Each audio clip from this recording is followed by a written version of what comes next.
इसलिए मेरे भाइयों, इन उलमा की कदर कीजिए, इन हुफ़ाज़ को कदर की निगाह से देखिए। अगर इन उलमा की कदर न की, इन पढ़ने पढ़ाने वालों को इज्जत न दी, अल्लाह की कसम बहुत बड़ा नुकसान होगा, बहुत बड़ा नुकसान होगा। इसलिए मदरसे के तलबा, मदरसे के असातिज़ा इस नबवी मिशन को आगे बढ़ाने के लिए अल्लाह की कसम कितनी कुर्बानियाँ देते हैं, कितनी तकलीफें बर्दाश्त करते हैं। इनकी ज़रूरतें हैं, इनके भी बीवी बच्चे हैं, इनके पास भी दुनिया की ज़रूरतें हैं, लेकिन हमारी निगाह है इनकी तंगियों पर नहीं जाती, इनकी परेशानियों पर नहीं जाती, इनकी कुर्बानियों पर नहीं जाती। हमें ध्यान देना चाहिए कि मदरसों के अंदर किस चीज़ की ज़रूरत है, मदरसे के अंदर जो असातिज़ा है क्या उनकी तनख्वाहें वक्त पर अदा हो रही है या नहीं, निज़ाम क्या बना हुआ है, किसी तरह की कोई मजबूरी तो नहीं है। मदरसे के अंदर पढ़ने वाले तलबा, उनके लिए खाने पीने का क्या इंतज़ाम है, इनके खाने पीने के अंदर किसी तरह की कोई कमी तो नहीं है।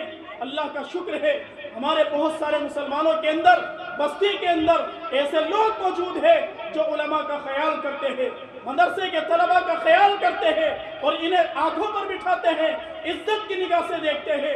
अल्लाह की कसम मुझे तो उम्मीद है कल क़यामत के दिन इनका नजात का यही अमल काफ़ी हो जाए। इसलिए मेरे भाइयों, अल्लाह रब्बुल इज्जत ने फरमाया, हुवल्लज़ी बअस फिल उम्मिय्यीन रसूलन मिनहुम यतलू अलैहिम आयात। नबी अलैहिस्सलातु वस्सलाम का मिशन, नबी की बिअसत का मकसद कुरान करीम ये बयान करता है। पैगंबर अलैहिस्सलातु वस्सलाम कुरान पढ़ पढ़ कर सुनाया करते थे। जितना कुरान पढ़ोगे अल्लाह की कसम इतनी कुरान की मोहब्बत पैदा होगी, कुरान की अज़मत पैदा होगी। इसलिए कुरान को जोड़िए, कुरान से रब्त रखिए, कुरान पर अमल कीजिए, इसलिए कि यह कुरान इज्जतें देने के लिए आया है, रफ़ातें देने के लिए आया है, ये मिलाने के लिए आया है, तोड़ को ख़त्म करने के लिए आया है। हज़रत उमर इब्न ख़त्ताब रज़ियल्लाहु ताला अन्हु के बारे में आता है, मक्कतुल मुकर्रमा की पहाड़ी पर चल रहे, आपके साथ आपकी फौज है, आप पहाड़ी पर रुकते हैं और ठहर जाते हैं, पीछे मुड़कर देखते हैं। किसी साथी ने कहा कि अमीरुल मोमिनीन ए उमर इब्न ख़त्ताब, क्या आपको मालूम नहीं कि हमारे साथ इतनी सारी फौज है और गर्मी की तपिश, सूरज हमारे सरों पर है, अंगारे बरसा रहा है और आप बीच पहाड़ी पर रुक गए।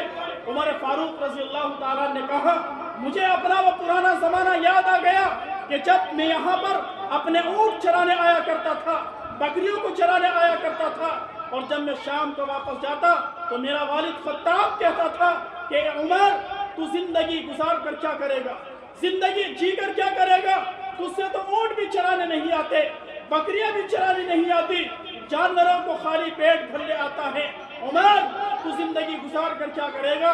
आज हमने कुरान को सीने से लगाया, अल्लाह के कलाम पर अमल किया, तो अल्लाह ने यह मकाम दिया कि इस ऊँट चराने वाले को, बकरी चराने वाले उमर को अल्लाह ने अमीरुल मोमिनीन बना दिया। इसलिए मेरे भाइयों, हमारी जिम्मेदारी ये बनती है कि अगर हम चाहते हैं कि हमें इज्जतें मिल जाए, हमें रफ़ातें मिल जाए और हमारा नाम दुनिया के अंदर ऊंचा हो जाए, तो हमें ये फिक्र करनी चाहिए और कोशिश करनी चाहिए कि हमारा ताल्लुक कुरान करीम से मजबूत हो, हम कुरान को पढ़ने वाले बने, कुरान को सीखने वाले बने।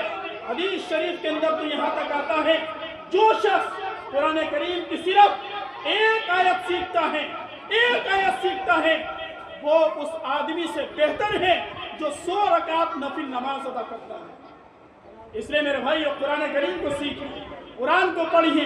दुआ है अल्लाह तबारक व तआला से अल्लाह रब्बुल इज्जत हम सभी को कुरान करीम पर अमल की तौफीक नसीब फरमाए।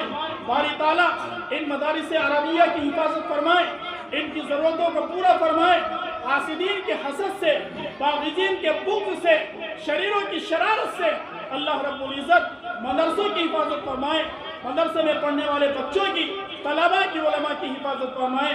आमीन व आखिरु दावाना अनिल हम्दुलिल्लाहि रब्बिल आलमीन।